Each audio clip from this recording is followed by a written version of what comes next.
Dari hari ke hari, tensi hubungan antara Amerika Serikat dan China di Laut China Selatan kian memanas.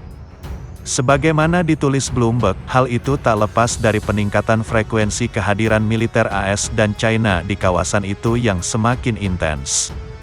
Dalam 4 bulan terakhir di 2020, Angkatan Laut AS setidaknya 4 kali beroperasi di LCS, terutama di area di mana sengketa terjadi antara China dengan sejumlah negara seperti Filipina, Vietnam, dan Malaysia.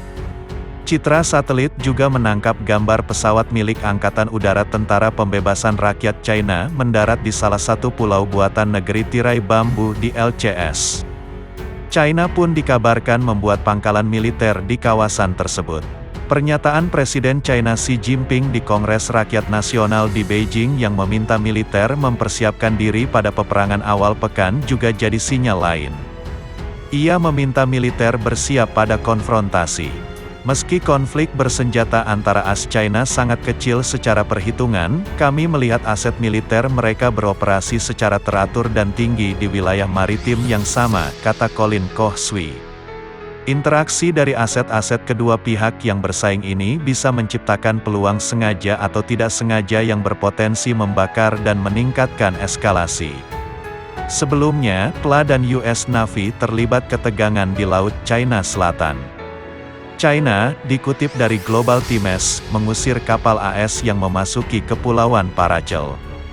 Tentara PLA mengorganisir pasukan Angkatan Laut dan Udara untuk mengikuti kapal perusak yang dilengkapi rudal AS, USS Mustin, yang secara ilegal masuk ke perairan teritorial China di lepas Kepulauan Xia pada hari Kamis tanpa izin dari pemerintah China. Pasukan Southern Theater Command PLA mengikuti dan memantau jalurnya, mengidentifikasi kapal, memperingatkan dan mengusirnya, lanjut Huamin. Lebih lanjut, Lee mengatakan tindakan AS yang provokatif tersebut kedaulatan dan kepentingan keamanan China serta hukum dan norma internasional terkait. Hal itu juga secara serius mengganggu perdamaian dan stabilitas di wilayah Laut China Selatan. Pihak AS telah memberi klarifikasi soal operasi USS Mustin di kawasan yang disengketakan itu. Letnan Anthony Junco, juru bicara Armada ke-7 Angkatan Laut AS, mengatakan tujuan operasi kapal AS di Laut China Selatan adalah untuk menegakkan hak navigasi dan kebebasan di kawasan.